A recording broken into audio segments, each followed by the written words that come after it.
Chapter 12. Hi guys, this is Miss Hewitt and I'm reading Chapter 12 of The River Between Us. We'd been her tenants better than a week before Miss Hannon came down her garden path to see what we were doing. We settled in by then, Delphine and me. It was just evening and we turned up the lamp. We had mending to do for the boys. The widow provided us wicks, but charged us extra for the lamp oil. We heard her before we seen her, coming along the path. It seemed she was with Dr. Hutchinson's.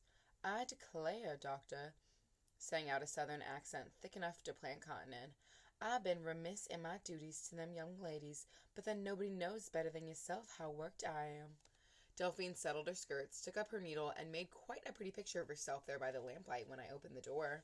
On the porch, Miss Hanran clung to Dr. Hutchinson's arm in an unseemly way, or so I thought. She was twice his age and got under her shawls, but sharp-eyed. She'd have breezed straight in, but the doctor detained her on the threshold to introduce me. "May I present Miss Tilly Pruitt of Grand Tower," he said in the formal way he had. "I declare, ain't you pretty, honey?" she said, looking past me. She wore a noisy silk dress. A big cross of ebonized wood swung from the chain around her neck. Delphine glanced up from her work in the glowing room. Miss Hannon's hard gaze fell on her and jarred something inside me. Her eyes scanned the place, the hanging dress, the portrait of Delphine's papa. Then she was looking at Delphine again. Drawing away from Dr. Hutchinson's, she propped a fist on her hip and said, "Well, well, well, what do we have here?" Another silence fell while the doctor saw he was in a room with too many women. She turned to him, showing us her hawk's profile. "I declare, doctor, just see what you have brought me. A colored gal." What had she said? I reached out for something to hold on to. Delphine put her mending aside, but she didn't rise. She settled back inside, as if this had been a long time coming. "I am of the gens d'école, madame," she said, calmly proud. "The free people of color, if you speak no French." "I know what you are," our lord lady snapped. "I've lived down here in New Orleans." "You have been in New Orleans, madame," Delphine said, "but you are not of it. Irish, are you, from the name? And no quadroon wrench is going to talk down to me like shanty Irish. I knew New Orleans better than what you think, enough to wonder what a picture strung and resembling Jules Duval is doing on the wall of my summer kitchen." "He is my papa," Delphine struggled with herself now, holding on the chair arms. Miss Hanran grinned, like Delphine had given herself away. "I thought so. Big planter, ain't he, with holdings up along the False River, and a white family up there?" Delphine looked away from the light. "And you're one of his colored family, ain't you? Seems like I seen your mother, very high and mighty, in the carriage on Royal Street." "She would hardly go on foot," Delphine remarked. And she sent you up here, ain't she? Because if the South loses the war, you'll be nothing but then a freed slave. You're not much higher in the world than the right now. The Yankees take New Orleans, that fancy life of yours come crashing down. You'll be no better than they sell you on the auction block. Up here, you're light enough to pass. But, gal, you don't fool me. I'm no Yankee. I ain't that dumb." Another silence. Dr. Hutchinson stood like a figure carved in stone.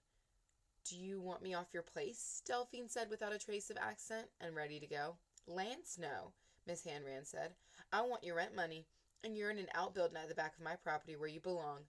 Doctor, if you'll be good enough to see me back to the house." She waited, then turned to him, her eyes narrowing. "I think I won't," Miss Hanran, he said. We waited until she banged the door behind her. I was as near to Delphine as I am to you, but I didn't want to put out my hand to see if she wanted to take it. All I could think of was what a terrible place this world is. What a mean, ugly, hard place. I swore if I ever got back to Grand Tower, they'd have to bind and gag me and drag me behind a mule to get me out of town again. The quiet went on and on and on until Delphine said, "They hate us, you know. The Irish. They come hungry and work for cheap. The yellow fever lays them low. And we were there before them. Our roots are in New Orleans mud. We people of color make the city work. It is like no other place because of us. We were there from the earliest times. They despise us for our ease, for our silken lives.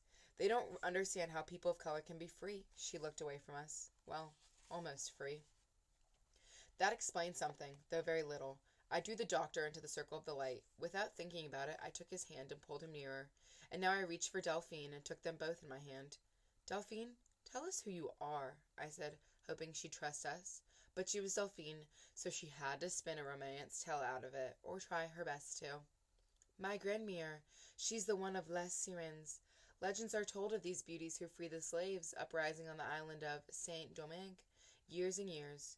She is carried by her maman to Cuba, then Nouvelle Orleans, and every white man is at her feet. She chose one, and my maman is born, lovelier still. My maman, she chose Monsieur Jules Duval, and I am born.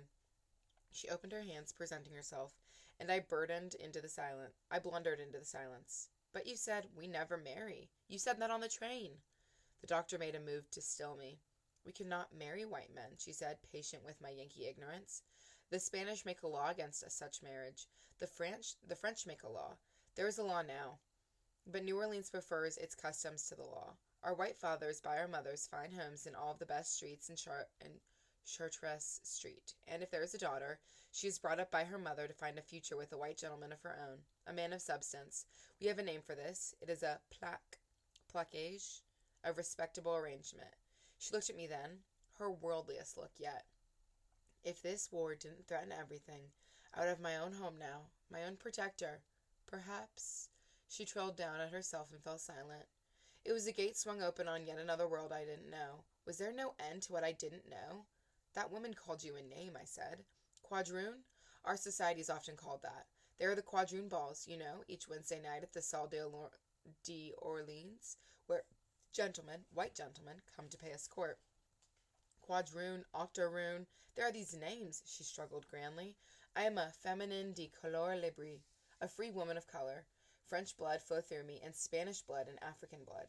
It is the African blood they despise. Is that not curious? She saw me gazing at her arm resting there on the table in the lamplight. I had always thought her skin was the color of a peach, warmed by the southern sun. She drew back her sleeve. I am nearly as white as you, Chair. There are others like me paler than yourself, blue-eyed, yellow-haired. Yet our saying goes on. There's a Tignon in the family. My head whirled at all of this, and her bravery. It is, if all of us is lost, I go find another life. Maman, she would give me up to give me my chance. I am her treasure. Tears beaded her lavish lashes. If it is my fate, I go among those who know nothing. You cannot speak to me as if woman does tonight. You were going to St. Louis, I said. When? Mas non cher, she shook her head weary. I have no aunt. We know of no one beyond our world. We free people of color live on a kind of island, leaped by a sea of slavery. Beyond that sea is this territory up here, she gazed around the room, like the mountains of the moon to us. We would have gone ashore at Cairo because we hear the North began here. We would have gone ashore at Cairo because we hear the North began here. But we take fright when the boat is aborted, and they robbed you of your pearl-handled pistol, I said. Yes, they do that. We do not come ashore, even before we know what kind of place this Cairo is.